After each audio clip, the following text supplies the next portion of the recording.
Bonjour à tous, bienvenue dans ce nouveau journal sur 8 Mont-Blanc. Nous sommes le mercredi 6 octobre 2021 et voici les titres. Vie ma vie de factrice, c'est un reportage en immersion que nous propose ce soir Manon Touati. Elle a passé une journée aux côtés des factrices de Saint-Martin-de-Belleville et leurs journées sont bien chargées sur les routes de Tarentaise, nous le verrons. Et puis, suite de notre série de la semaine consacrée à Haute-Savoie Habitat, le bailleur social va devoir se plier comme tous les autres constructeurs à une nouvelle norme environnementale. Jean-Paul Crespi nous explique cela en fin de journal. Mais avant de développer ces titres, il s'occupe d'un proche malade ou en situation de handicap. C'est aujourd'hui la journée nationale des aidants en France. Cette année, la thématique retenue est l'isolement social, un problème fréquent chez les aidants, mais qui s'est amplifié avec la pandémie liée au Covid-19. Et pour en parler, nous sommes en ligne avec Émilie Boisson. Bonsoir. Bonjour. Merci d'être avec nous. Vous êtes chef de service pour Bulder.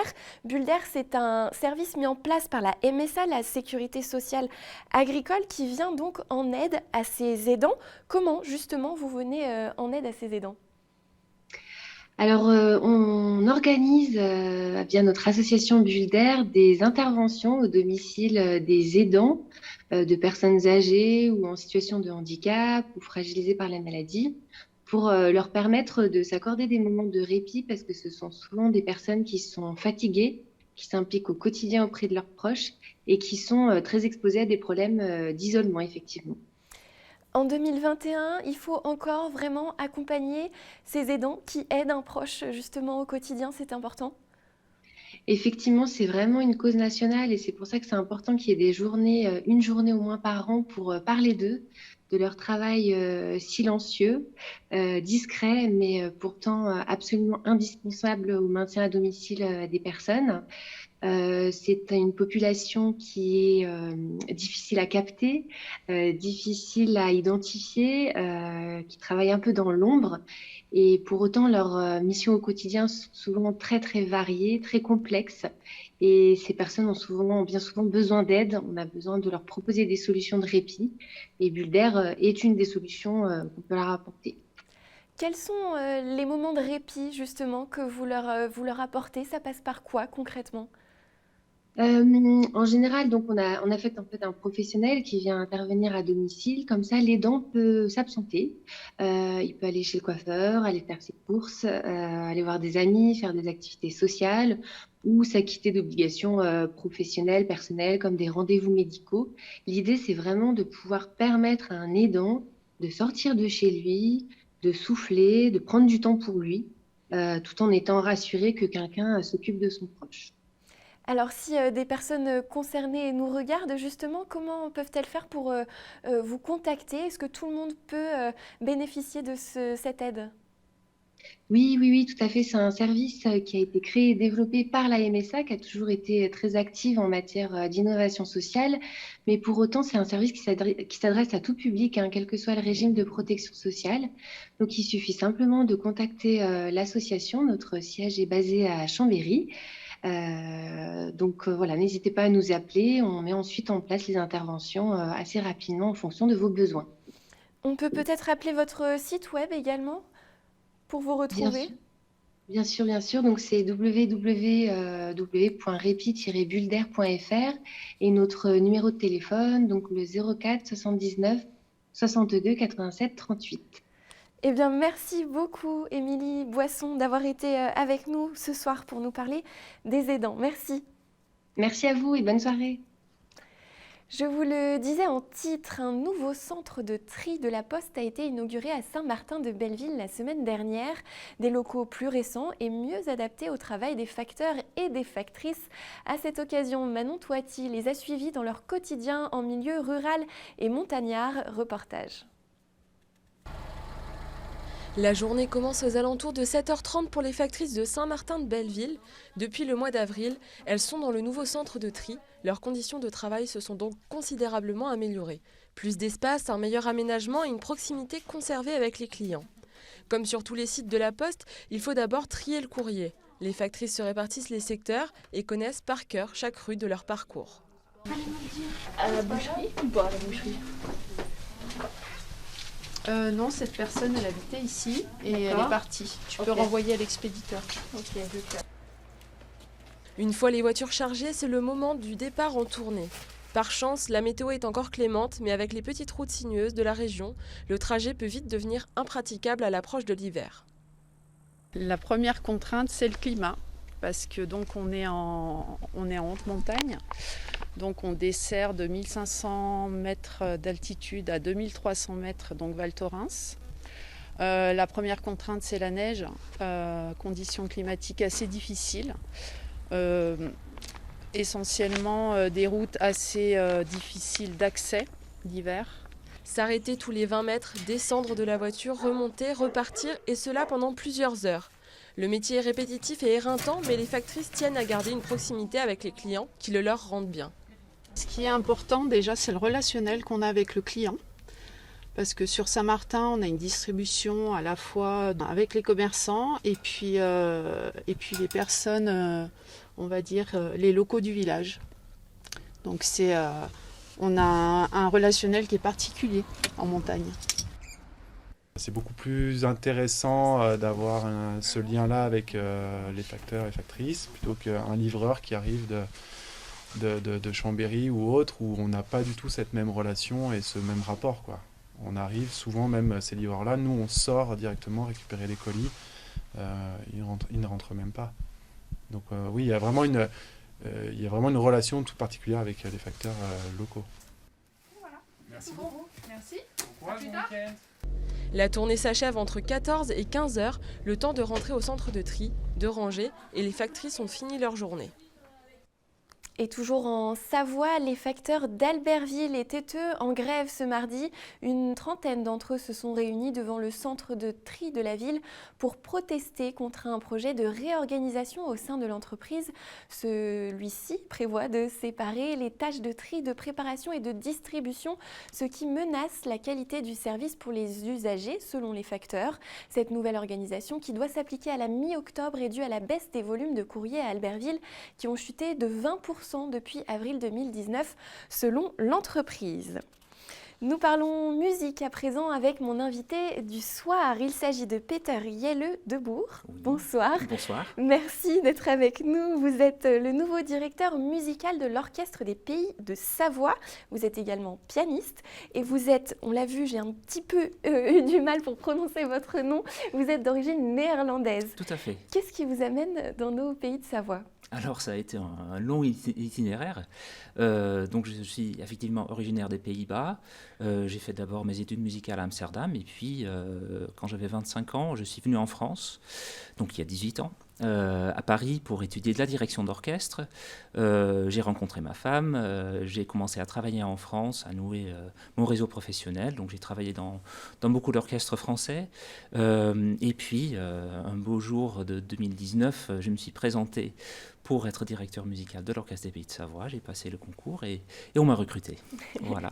Pourquoi ce choix, cet orchestre-là particulièrement ? Alors cet orchestre-là, il a la particularité d'être un orchestre itinérant, un orchestre nomade, au sens propre comme au sens figuré. Donc on sillonne vraiment les chemins des Deux-Savoie pour jouer devant tous les publics, dans des grandes salles, mais aussi dans des petites églises, vraiment partout où on veut bien nous recevoir. Et aussi musicalement parlant, c'est un orchestre qui se balade avec aisance dans beaucoup de répertoires. C'est plutôt un petit orchestre, on est 23 musiciens permanents, pouvant aller jusqu'à 35 selon les occasions. On joue tout le répertoire de musique classique, musique ancienne, musique contemporaine et tout ce qui est au milieu, avec aussi des excursions vers le jazz ou la chanson, etc. Donc on a cette polyvalence et ça c'est quelque chose qui m'a attiré vraiment dans le profil de l'orchestre.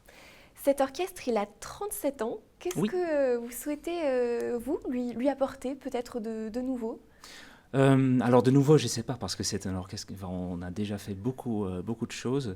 Aujourd'hui, il y a une très très belle équipe qui est en place. Il y a eu pas mal de renouvellements, de nouveaux musiciens qui viennent d'arriver, comme notre nouveau violon solo Emma Gibou.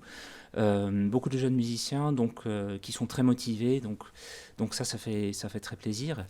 On vit vraiment de notre contact avec le public. La musique nous met en relation entre nous. C'est un super moyen de communiquer les uns avec les autres. Et donc moi, j'ai vraiment envie qu'on montre ce côté-là toujours davantage à notre public. Retrouver justement le contact aussi avec le public, c'est une bonne nouvelle enfin pour les C'est musiciens. une très très bonne nouvelle parce qu'on a, comme tout le monde, on a vécu une époque vraiment difficile. Et c'est pour ça aussi que j'ai souhaité que là, cette saison-là qu'on entame soit placée sous le signe de l'espoir. Avec des œuvres qui donnent plein de lumière, de luminosité dans nos vies, qui communiquent ce côté-là. Et j'ai voulu mettre l'accent aussi sur la relation avec le territoire savoyard. On développe des projets avec des habitants de zones rurales. On va travailler avec des amateurs dans un projet avec de la musique gospel qui aura lieu en décembre. On travaille avec l'Orchestre des jeunes de l'Arc Alpin, donc il y avait des jeunes musiciens en voie de professionnalisation, ce sera au mois de novembre. Donc voilà, il y a toutes ces choses-là qui vont imprégner la saison à venir. Et puis parmi les nouveautés cette saison, il y a les bébés-concerts. Oui, tout à fait. En quoi ça consiste ? Alors les bébés-concerts, c'est nouveau dans le sens où notre public consiste vraiment de tous les âges, jusqu'ici un peu à partir de la maternelle, et on s'est demandé mais est-ce qu'on ne peut pas élargir vraiment à tous les âges. Donc là, ce sera des interventions, évidemment pas de tout l'orchestre, mais de quelques musiciens autour de comptines, découverte des instruments, quelques morceaux choisis, dédiés, en collaboration avec des crèches sur les territoires.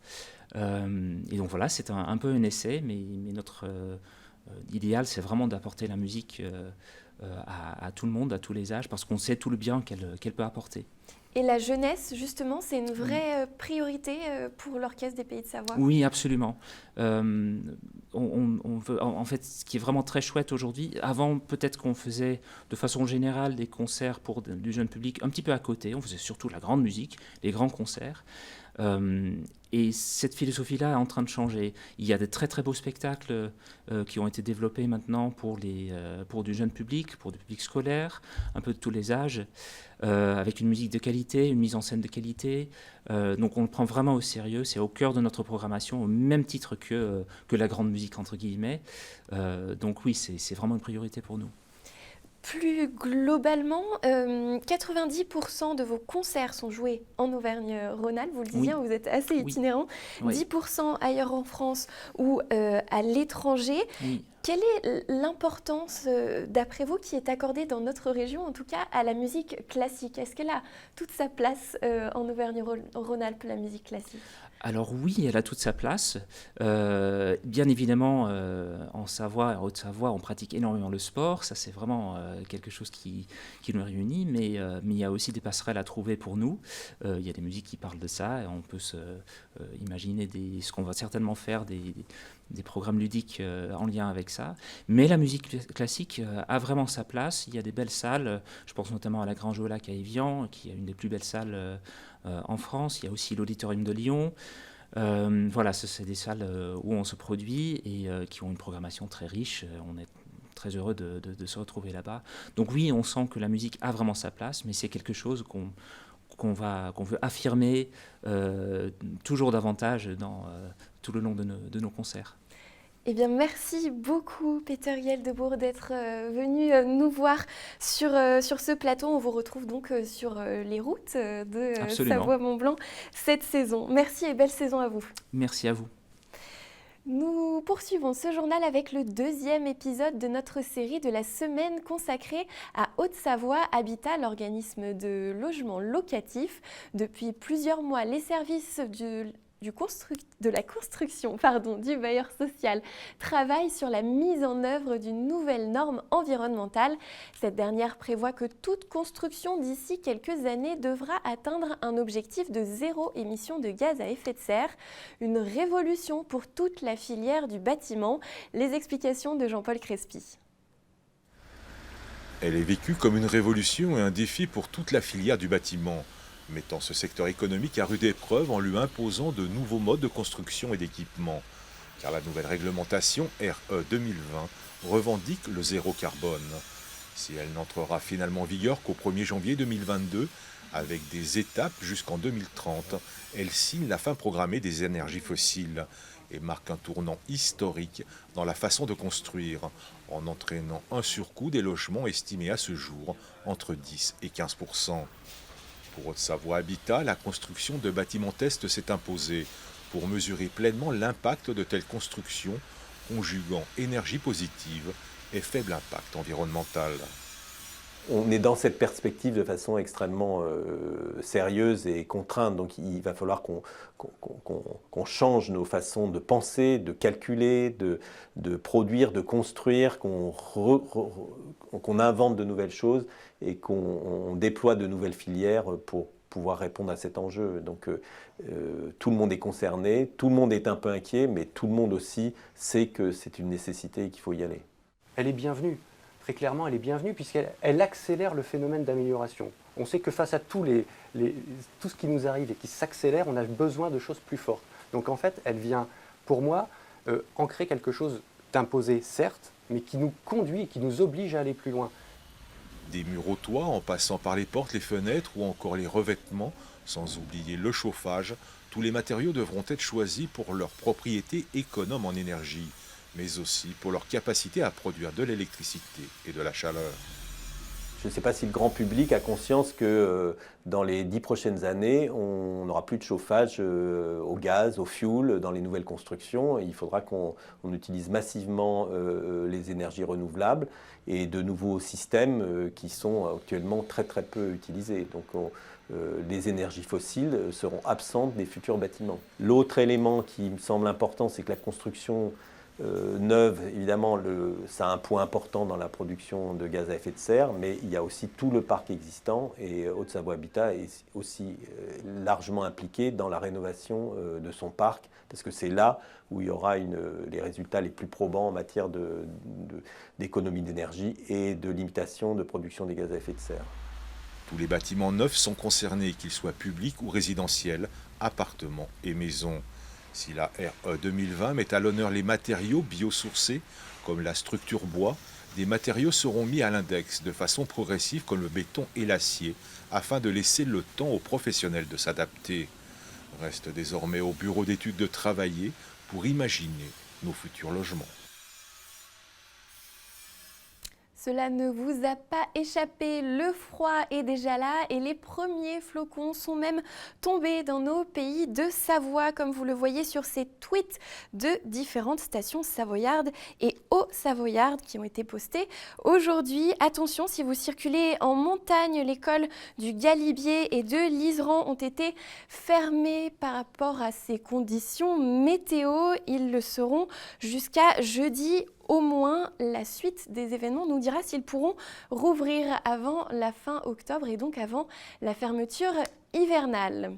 Et puis, on parle neige justement dans le nouvel épisode de Panorama qui vous attend dans quelques instants. Emmanuel Jaude a rencontré l'Association nationale d'études de la neige et des avalanches. C'est juste après la météo de Thierry Paulme. Demain, vous avez rendez-vous avec Marine Schneider pour un nouveau JT. Je vous dis donc à très vite sur 8 Mont Blanc.